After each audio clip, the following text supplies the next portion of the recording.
Pontiac debuted, the GTO for the 1964 model year. Officially, the muscle car era was born. By 1965, GTO competitors in this new muscle car segment began to appear. One of these new muscle cars was the Chevelle SS 396, which would soon become one of the GTO's biggest competitors. However, unlike most early muscle car offerings, which only consisted of dropping a large displacement high-performance V8 into a pedestrian intermediate car with few modifications, the 1965 Chevelle SS 396 was a complete, well-rounded muscle car. In fact, it was better than the 1965 GTO and better than the 1966 Chevelle SS that replaced it. Chevrolet wasn't concerned with sales, but the single goal of making the 1965 Chevelle SS 396 the best 1965 model year performance car. The Chevelle SS first made its debut for the 1964 model year. At the start of the 1965 model year, the best performance engine in the 1965 Chevelle SS was the L79 small block 327 cubic inch V8 that generated 350 gross horsepower.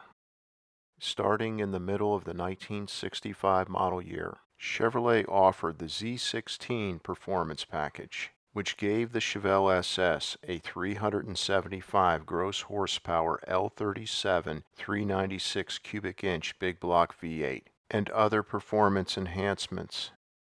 As a comparison, the 1965 GTO's best performance engine, the Tri-Power 389 cubic inch V8, had less horsepower with a rating of 360 gross horsepower.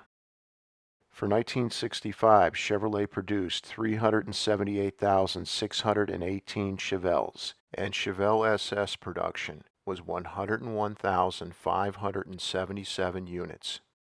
The SS for 1964 and 1965 was officially called the Malibu SS package, which gave the Chevelle a more sporty and upscale look.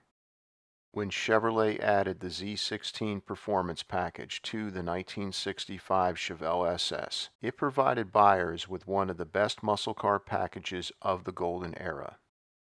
Mandatory was a heavy-duty 4-speed manual transmission, a performance-oriented 3-3-1 rear axle ratio, and dual exhausts. Chevrolet could have stopped there, and the Chevelle SS 396 would still be honored today as a fantastic muscle car. However, Chevrolet gave the Chevelle SS 396 the Impala SS's heavy-duty brakes and a shortened version of the Impala SS's heavy-duty rear axle. Chevrolet also gave the Chevelle SS 396 a heavy-duty suspension and upgraded steering. The net result was an attractive, fast muscle car that handled and braked well. This made it well-rounded, unlike the other muscle cars in the mid-1960s, not to mention it was a very fun car to drive. The 1965 Chevelle SS 396 was capable of quarter-mile times in the low 14-second range. This was very fast back in the day. However, the Chevelle SS's performance was hampered due to its very limited grip because its rear axle didn't have posi traction and it had skinny tires.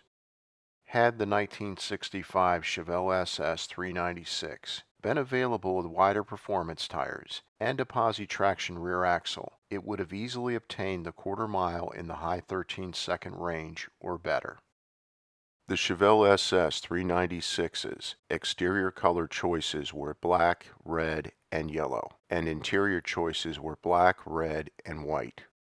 Like the GTO, the Chevelle SS 396 had that muscle car look, letting everyone know it wasn't a regular intermediate car, but a true performance machine. It had Malibu SS 396 badging on the rear trunk, a black horizontal rear trunk panel, a black front grille, sporty simulated magnesium wheel covers, and a few other slight trim additions. It was also standard with a remote control outside mirror, a tachometer, a 4-speaker AM/FM stereo unit, and a few other features. Also available to buyers at additional cost were many of the 1965 Chevelle options. The SS 396's interior was very modern and sporty for its day. The problem with Chevrolet giving the muscle car buyer a well-rounded performance package was its hefty price of $4,586, which was about $250 more than the base price of a 1965 Corvette. This fact, along with its mid-1965 model year release, and Chevrolet not promoting the Chevelle SS 396, led to only 201 units being produced. The consensus is that the production breakdown was 198 two-door hardtop coupes, 1 two-door convertible, and 2 prototype two-door hardtop coupes. Even with its hefty base price, the 1965 Chevelle SS 396 offered a lot of performance for the money.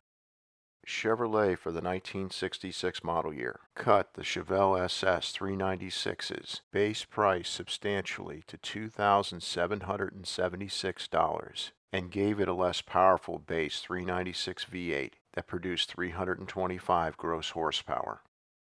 The highlights of 1966 would be the availability of the 375 gross horsepower L78 396 V8 and the 360 gross horsepower L34 396 V8.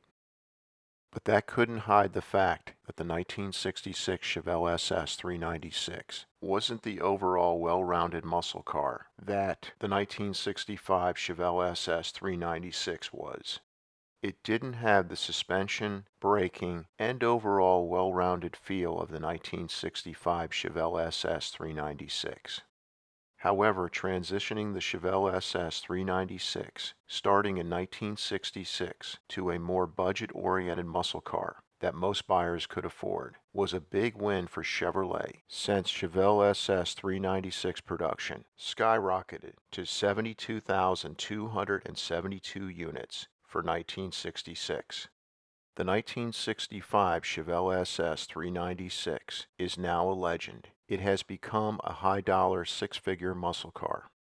Even though there would be faster Chevelle SS models that would come after it, the 1965 Chevelle SS 396 will remain the best well-rounded muscle car Chevrolet produced during the golden era.